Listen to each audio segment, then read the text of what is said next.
तो अभी हम सोल्व कर रहे हैं एस्टेट का हिंदी वाला पोर्शन जो कि पेपर में आया था। ओके, पीजीटी के पेपर में एस्टेट हरियाणा टीचर्स एलिजिबिलिटी टेस्ट है जो अभी जो हुआ है आज के दिन, तो उसमें हिंदी के क्वेश्चन आए हुए हैं, हम उनको सोल्व करते हैं। पहले निम्नलिखित शब्दों में शुद्ध शब्द है, शुद्ध शब्द बताना इनमें से क्या है।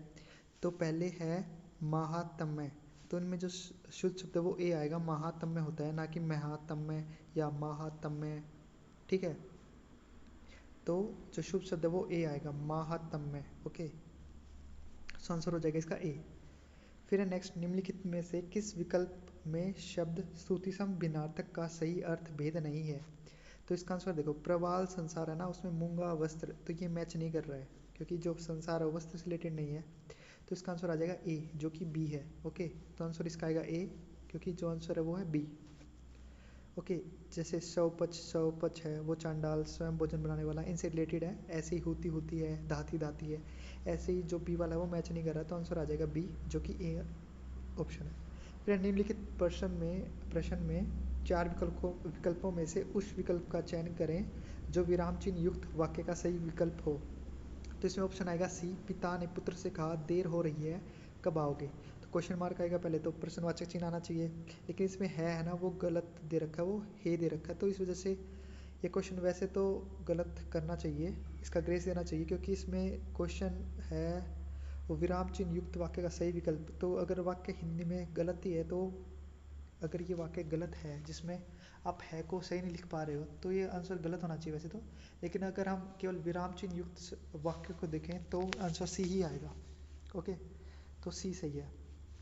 उसके बाद है अपस्मार किस तरह का भाव, ये एक संचारी भाव अपस्मार। फिर अंकेशक शब्द के लिए सही वाक्यांश क्या होता है, ये होता है आय व्यय के आंकड़ों का जांच करने वाला जो होता है उसको अंकेशक बोलते हैं। फ्रेंड, निम्नलिखित में से अंतर का अर्थ नहीं होता है, कौन सा अंतर का अर्थ नहीं होता है। शेष अंतर का अर्थ होता है, हृदय भी होता है, दूरी भी होता है, लेकिन आकाश है वो अंतर से संबंधित नहीं है, तो आंसर आ जाए इसका आकाश। फिर है वज्राहत शब्द में कौन सा समास है, वज्र से आहत, इसमें आपके कर्ता ने कर्म को कर्ण से संप्रदान के लिए, ऐसे वाले होते हैं ना वो तत्पुरुष समास में आते हैं, कर्ता ने कर्म को कर्ण से संप्रदान के लिए अपादान से जुदाई। ओके, तो वज्र से आहत वो होता है हमारा तत्पुरुष समास, तो आंसर आ जाएगा तत्पुरुष समास। फिर है खोले जू किवाड़ तुम को ही एती बाट हरि नाम है हमारी, बसी कानन पहाड़ में अलंकार पहचानिए। इसका अलंकार आएगा वक्रोक्ति अलंकार, इसमें वक्रोक्ति दे रखा है, कोई वक्रोक्ति अलंकार नहीं होता है, वक्रोक्ति होता है, तो इसमें वक्रोक्ति अलंकार आएगा। सांध्या गीत है वो किसकी रचना है, वो रचना है महादेवी वर्मा जी की, तो आंसर आ जाएगा इसका महादेवी वर्मा। फिर है बाहा प्लस पति की संधि है, इसमें भास्पति आएगा, संधि है जो वो है भास्पति। फिर है शुद्ध किस भाषा का शब्द है, ये एक फारसी भाषा का शब्द है शुद्ध, ठीक है। उसके बाद है प्राची शब्द का विपरीतार्थक शब्द क्या है।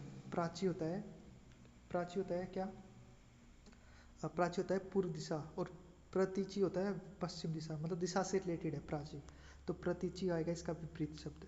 फिर अशुद्ध शब्द का चयन कीजिए, इसमें वाल्मीकि है वो अशुद्ध शब्द है क्योंकि जो क है उसके ह्रस्व ई की मात्रा आनी चाहिए, तो वाल्मीकि शब्द है वो गलत हो जाएगा।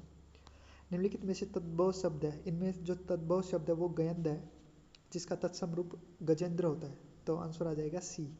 ओके, वानर है वो भी तत्सम शब्द है, अंगना भी तत्सम शब्द है, अंगी भी तत्सम शब्द है, तो गयंद है वो तद्भव शब्द है। दिए गए वाक्य में क्रिया ज्ञात कीजिए, तो इस वाक्य में क्रिया ज्ञात कीजिए, कोई वाक्य नहीं दे रखा है दिए गए वाक्य में।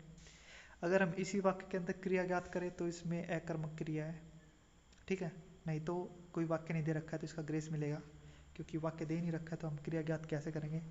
लेकिन दिए गए वाक्य में क्रिया ज्ञात कर दी, मतलब ये जो वाक्य है इसी के अंदर क्रिया ज्ञात कर दी तो अकर्मक क्रिया आएगी। सो गाइस, ये हमारा हिंदी का सॉल्यूशन हो गया स्टेट का। Thank you, have a nice day.